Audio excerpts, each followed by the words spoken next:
Good morning, students. Today we will start chapter 13 surface areas and volumes. आज हम chapter 13 करेंगे surface area and volumes. अब इस chapter को करने से पहले हम सबसे पहले इसके फॉर्मूलेस के बारे में पढ़ेंगे. हमारे पास जो सरफेस एरिया और वॉल्यूम हमारा 3D फिगर्स के लिए यूज होता है. 3D फिगर्स हमारी कौन सी है? जिनकी लेंथ होती है, ब्रेथ होती है, हाइट होती है, जिनमें कुछ वेट होता है, जिनकी कुछ कैपेसिटी होती है, मतलब उन जो रियल लाइफ में एग्जिस्ट करती हैं. 2D फिगर हमारी रेक्टेंगल थी, स्क्वायर थी, सर्कल थी. ये वो फिगर थी जिनको हम केवल पेपर पे ड्रॉ कर सकते हैं. रियल लाइफ में ये फिगर्स एग्जिस्ट नहीं करती हैं, मतलब इनकी कोई फिजिकल आइडेंटिटी नहीं होती. इनको हम क्या नहीं कर सकते, देख नहीं सकते, हम इनको छू नहीं सकते, हम सिर्फ इनको पेपर पर ड्रॉ कर सकते हैं. अब 3D जो फिगर्स हैं वो रियल लाइफ में एग्जिस्ट करती हैं. पहली फिगर हम करते हैं 3D फिगर्स के बारे में, क्यूबाइड.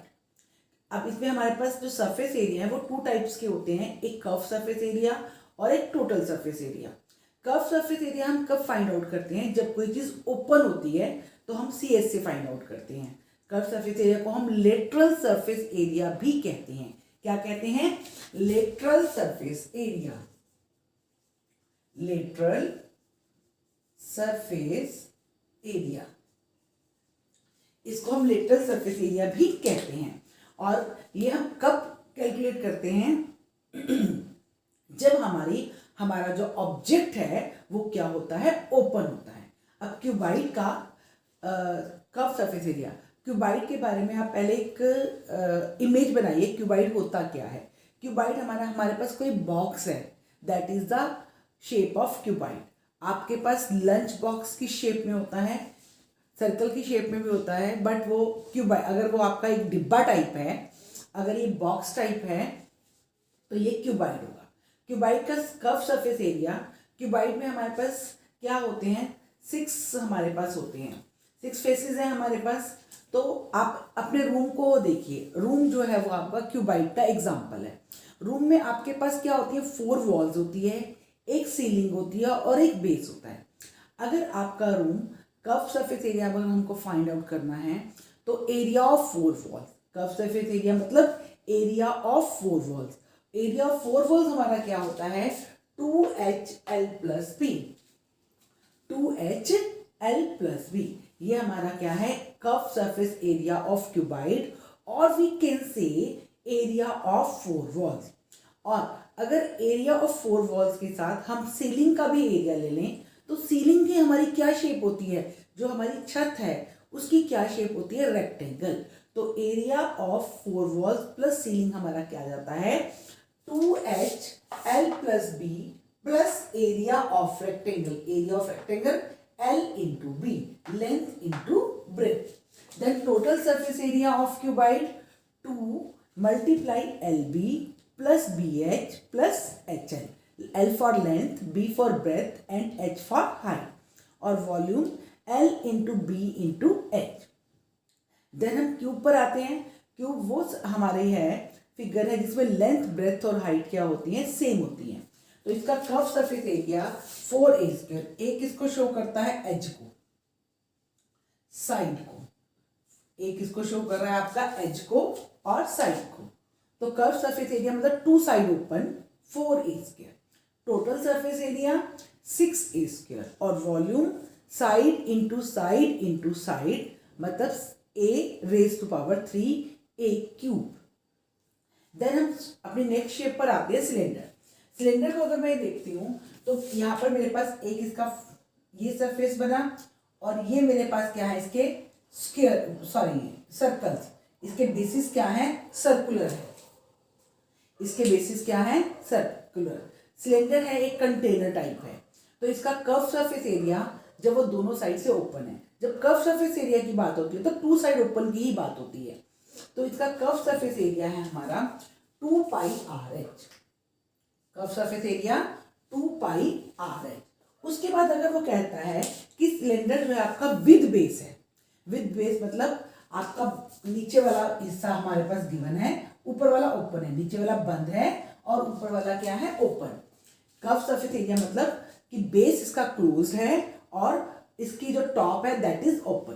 तो हमारे पास फार्मूला बन जाएगा 2πRH plus area of base.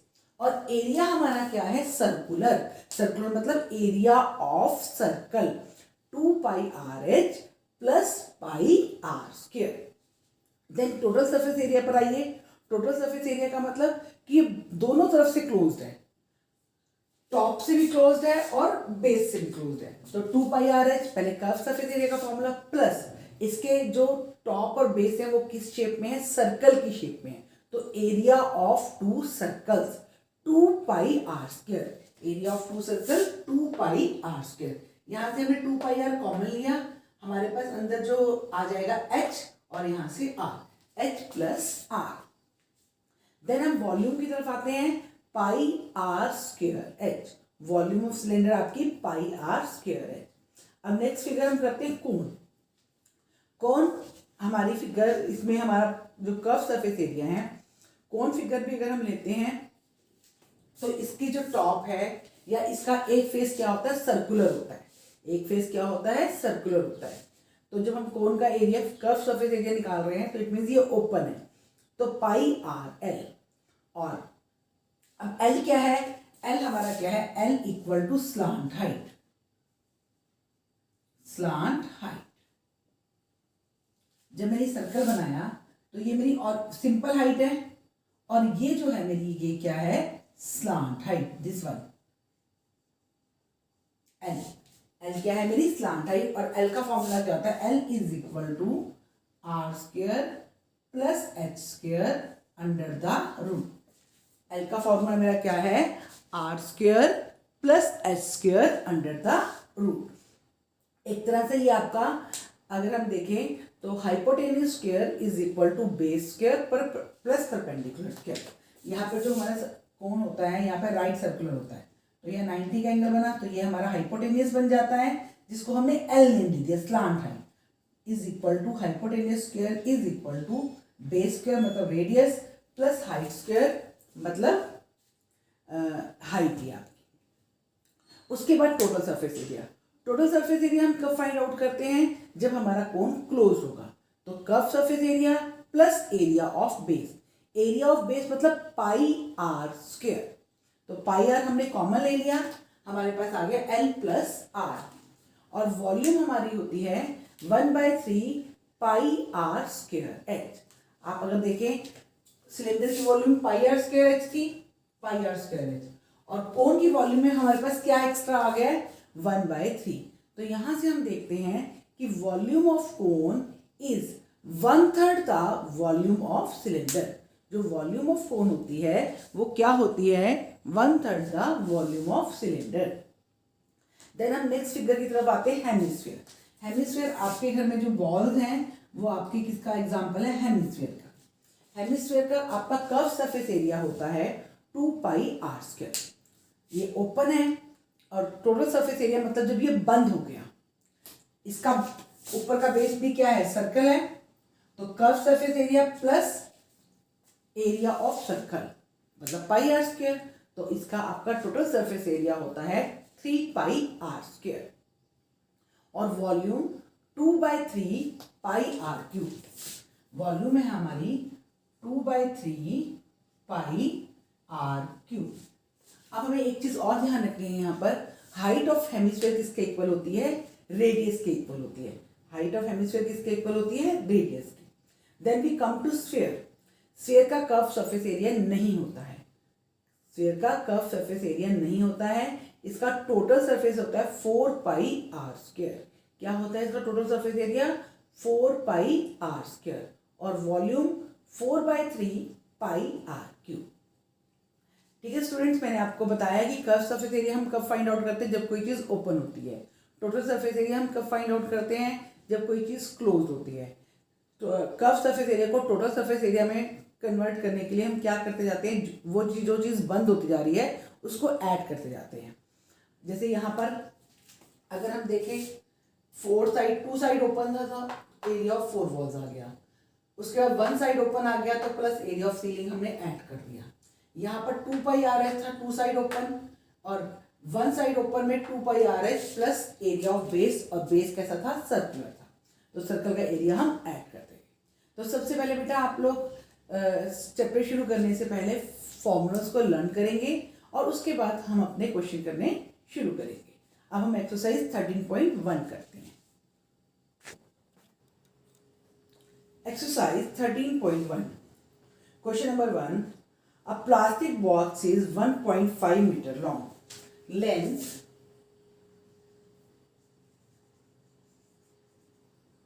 1.5 metre, length of plastic box. उसके बाद विड्थ इक्वल टू 1.25 मीटर और हाइट इक्वल टू 65 सेंटीमीटर। इसको कन्वर्ट कर लेते हैं, 65/100 0.65 मीटर। हमने सेंटीमीटर को किस में कन्वर्ट कर लिया, मीटर में कन्वर्ट कर लिया। उसके बाद next, it is open at top. ये कहाँ से ओपन है, टॉप से ओपन है। हमारे पास क्यूबाइड बॉक्स है, टॉप से ओपन है। इट मीन्स हमारे पास एरिया ऑफ 4 वॉल्स है, प्लस टॉप से तो ये ओपन है, एरिया ऑफ बेस है। क्या है, area of base.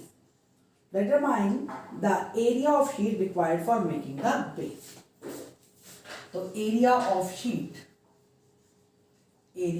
Sheet is equal to area of 4 walls plus area of base. Area of 4 walls है हमारा 2HL plus B plus LB। Area of base हमारा क्या बन जाएगा, LB। तो 2 multiply 0.65 L plus B, 1.5 plus 1.25 plus 1.5 into 1.25। तो ये आपका आ गया 130, 5 to the 10 1.30 इन प्लस हमने किया 2.75 प्लस इनको मल्टीप्लाई करती हूँ, 7 गई 30, 37, 3 कैरी 18, डेसिमल के बाद 1 2 3 यहाँ पर आ गया। और 13 से इसको मल्टीप्लाई करती हूँ, 0 तो हम लास्ट की कट कर सकते हैं। 13 5 से 65, 6 कैरी, 13 7 91 और 6 97, 9 कैरी, 26 और 9 35, डेसिमल के बाद 3 digits 1 2 and 3 plus 1.875, 10 1 carry, 15 1 carry, 14 1 carry, 5.45 metre square. ये हमारा क्या आ गया, ये जो बॉक्स था हमारा क्या था, टॉप से ओपन था। ये बॉक्स हमारा क्या था, it is open at top. Top से ओपन था मतलब वन साइड ओपन था। वन साइड ओपन था तो हमने एरिया ऑफ 4 वॉल निकाल लिया प्लस एरिया ऑफ बेस, क्योंकि जो बेस है वो भी क्या होता है, रेक्टेंगुलर होता है, LB। उसके बाद कॉस्ट है हमारे पास, कॉस्ट 5.45 मल्टीप्लाई 20। 2 से मैं इसको मल्टीप्लाई कर देती हूँ, 0 5 to the 1 1 कैरी, 8 और 1 9, 1 कैरी, 10 और 1 11, डेसिमल के बाद 2 digit. 5.45 multiply 20, 5 to the 10 1 carry, 8 और 1 9, सॉरी 1 0, 5 to the 10 109 रुपीज 109। ये हमारा क्या आ गया, आंसर आ गया है।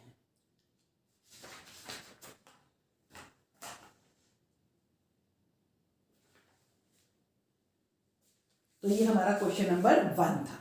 ठीक है, बिल्कुल हमने फॉर्मूले के अकॉर्डिंग किया। उसने हमें कहा कि टॉप से ओपन है, टॉप से ओपन है तो इसका मतलब एरिया ऑफ 4 वॉल्स हमको फाइंड आउट करना है और area of base.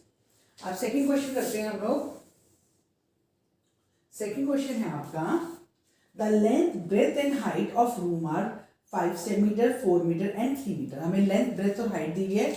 Length of room is equal to 5 metre, breadth of room equal to 4 metre और height of room equal to 3 metre. Find the cost of whitewashing the walls of room and ceiling of room at ₹7.50 per meter square. अब हमें white wash करवाना है, किसको white wash करवाना है? Room को. Find the white washing the walls of room, वो हमें रूम की वॉल्स को व्हाइट वॉश करवाना है एंड सीलिंग को. तो हम area to be white washed, area to be white washed equal to area of 4 walls plus area of ceiling. हमें 4 walls को व्हाइट वॉश करवाना है और सीलिंग को व्हाइट वॉश करवाना है. 4 walls का area 2H L plus B plus ceiling LB. 2 multiply 3 L 5 plus 4 plus LB 5 into 4. 6 multiply 9 plus 20. 54 plus 20 74 metre square. Area to be white wash कितना आ गया हमारा? 74 मीटर स्क्वायर. उसके बाद हमको कॉस्ट फाइंड आउट करनी है. कॉस्ट आ जाएगी हमारी cost of white washing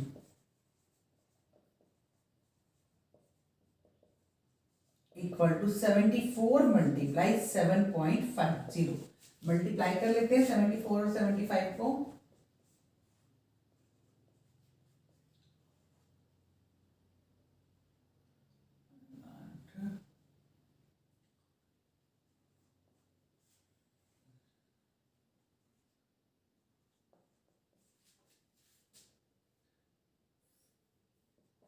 five five five zero zero. Decimal के बाद 2 डिजिट, तो ₹555. This is the answer. ये हमारा क्वेश्चन नंबर 2 था. फर्स्ट और सेकंड दोनों क्वेश्चन सेम थे, दोनों में आपका सेम फॉर्मूला लगा है. अब हम क्वेश्चन नंबर 3 करेंगे. क्वेश्चन नंबर 3 है a floor of rectangular hall has perimeter 250 metre. Perimeter of hall equal to 250 metre. मतलब 2 into L plus B is equal to 250 metre. Then if the cost of painting the 4 walls at the rate of ₹10 per meter square is ₹15, find the height of hall. Cost of painting 4 walls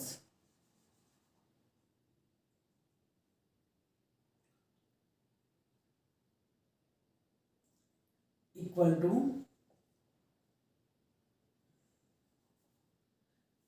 at the rate ₹10 meter square equal to ₹15,000. अब हमारे पास cost of painting दी है 4 walls को at the rate of ₹10 metres per metre square is equal to ₹15,000 per metre square है ये आपका. अब देखो, अगर आप देखो पिछले क्वेश्चन में हमने कॉस्ट फाइंड आउट की थी. कॉस्ट फाइंड आउट करने के लिए हमने क्या किया था? कॉस्ट हमारी थी area multiply cost per metre square. अब हमें कॉस्ट दी हुई है 15,000 is equal to area multiply 10. तो 15,000 बाय में 10 इज इक्वल टू हमारे पास आ गया एरिया ऑफ 4 वॉल्स. अब हमें एरिया किसका दिया हुआ था? कॉस्ट किसकी दी हुई थी? 4 वॉल्स की. तो ये आपका आ गया area of 4 walls equal to 1500 metre square. और वी कैन से अगर हमारे पास रुपीज 2 टाइम्स दिए हुए हैं तो उनको हम आपस में डिवाइड करेंगे तो रुपीज से रुपीज आपका कट हो जाएगा. क्या बच जाएगा आपके पास? Metre square. और मीटर स्क्वायर में हमारे पास क्या चीज होती है? एरिया. अगर हमें क्यूब दिया हुआ है तो हमारे पास क्या बच जाएगी? वॉल्यूम बच जाएगी. एरिया ऑफ 4 walls का formula 2H L plus B equal to 1500. अब 2LB का हमारे पास वैल्यू है, 2LB की वैल्यू हमारे पास 250 sorry 250 multiply H is equal to 1500। H is equal to 1500 by में 250, 0 से 0 cut 6, height is equal to 6 metre. ये हमारा आंसर आ गया। ठीक है, इसमें हमें पैरामीटर ऑफ हॉल दिया हुआ था और व्हाइट वॉशिंग की कॉस्ट दी हुई थी 4 वॉल्स की। तो हमारे पास व्हाइट वॉशिंग की जो कॉस्ट थी 4 वॉल्स की, हमने कॉस्ट को कॉस्ट से डिवाइड किया तो हमारे पास एरिया ऑफ 4 वॉल्स आ गया। और एरिया ऑफ 4 वॉल्स की वैल्यू हमने जब पुट की तो हमारे पास क्या आ गया, हाइट ऑफ हॉल आ गया। इट्स वेरी इंपॉर्टेंट क्वेश्चन, ये आपका बहुत इंपॉर्टेंट क्वेश्चन है और बहुत बार ये क्वेश्चन पेपर में आता भी है। अब हम क्वेश्चन नंबर 4 करते हैं। क्वेश्चन नंबर 4 जो है वो है आपका, the paint in a container is sufficient to paint an area equal to 9.375 metre square. Area of paint in container 9.375 metre square. Then आपके पास है how many bricks of dimension, dimensions of brick, dimensions of bricks 22.5 centimetre, 10 centimetre and 7.5 centimetre. अब ये जो dimensions of brick दी हुई, यानी कि पहले वाली आपकी लेंथ है, दूसरे वाली आपकी ब्रेथ है और तीसरे वाली आपकी क्या है, हाइट। अगर मैं देखो ये क्वेश्चन, यहाँ पर मुझे क्वेश्चन किसमें दिया हुआ है, मीटर स्क्वायर में, और यहाँ मुझे सेंटीमीटर में गिवन है। किसमें गिवन है, सेंटीमीटर में। तो मुझे फाइंड आउट करना है how many bricks of dimension this can be painted out of the container. तो मैं क्या निकालूंगी, एरिया ऑफ ब्रिक्स निकालूंगी। एरिया ऑफ ब्रिक्स जब मैं निकालूंगी बेटा, तो हमें कुछ भी नहीं कहा गया है कि मुझे इसमें ओपन है, क्लोज्ड है, तो मैं इसमें क्या मान के चलूंगी, जो ब्रिक्स हैं वो पूरी तरह से क्लोज्ड हैं। और अब हम इसमें क्या निकालेंगे, total surface area of brick. क्या निकालेंगे, total surface area of brick. लेकिन पहले हम ब्रिक्स को सेंटीमीटर से मीटर में चेंज कर लेते हैं। तो मीटर में चेंज करने के लिए क्या होगा, 100 से डिवाइड हो जाएगा। Total surface area of brick is equal to 2LB plus BH plus HL।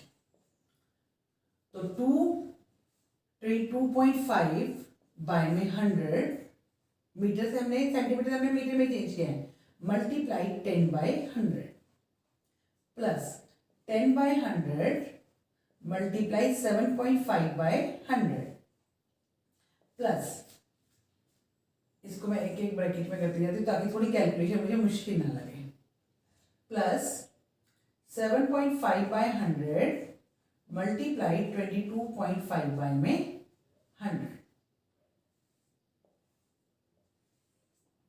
ठीक है, अब ये आपका आ गया 2 मल्टीप्लाई 25 प्लस 75 प्लस, इनको मैं मल्टीप्लाई कर लेती हूँ 225 को 75 से।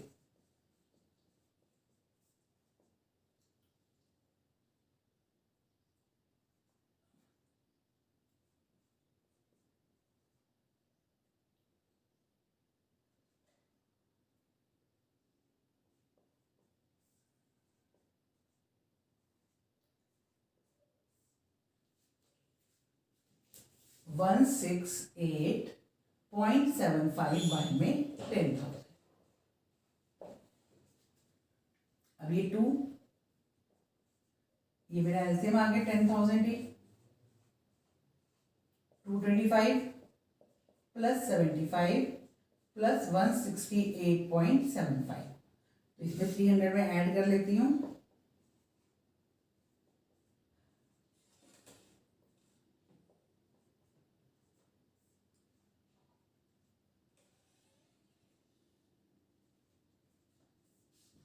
तो ये 2 मल्टीप्लाई 468.75 बाय में 10,000 इज इक्वल टू 937.50 बाय में 10,000। एक जीरो में कट कर रही हूँ। अब number of bricks is equal to 9.375 divided 937.5 by में 1000। नंबर ऑफ ब्रिक्स निकालनी है तो हमारे पास जो दोनों एरियाज हैं वो हमने क्या कर लिए, आपस में डिवाइड कर लिए नंबर ऑफ ब्रिक्स निकालने के लिए। 9.9375 बाय में 1000, इसका डेसिमल में हटा रही हूँ, मल्टीप्लाई 1000 ऊपर आ जाएगा आपका 937.5, इसका डेसिमल हटाऊंगी तो हमारा 10 ऊपर चला जाएगा। ठीक है, ये आपका 1000 से 1000 कट 10 ब्रिक्स। यहाँ पे बेटा कुछ गड़बड़ हुई है आपकी, एक बार देख लेते हैं हमारी क्या गड़बड़ हुई है। एक बार कैलकुलेशन को दोबारा चेक करते हैं। ये जो डेसिमल के बाद हमने जीरो कट किया बेटा, ये कट नहीं होगी क्योंकि डेसिमल के बाद जीरो की वैल्यू ही नहीं होती है आपकी। तो ये 10,000, तो ये आपका आंसर आ गया 100 ब्रिक्स। ठीक है, ये जो हमने जीरो कट की थी वो हमने गलती से कट की थी। डेसिमल के बाद जीरो की कोई वैल्यू होती ही नहीं है तो हम जीरो को कट नहीं करेंगे। 937.5 बाय में 10,000, तो इसको हमने जब रिवर्स किया तो ये हमारे पास आंसर आ गया 100 ब्रिक्स। ये हमारा क्वेश्चन नंबर 4 था। आज हम 4 क्वेश्चन ही करेंगे, आगे ये क्वेश्चन हम नेक्स्ट क्लास में करेंगे। आप इन क्वेश्चंस को ट्राई करेंगे और अच्छे से करेंगे। सबसे पहले सम्स को करने से पहले सबसे पहली बार फॉर्मूलाज को लर्न करेंगे। Thank you student and have a nice day.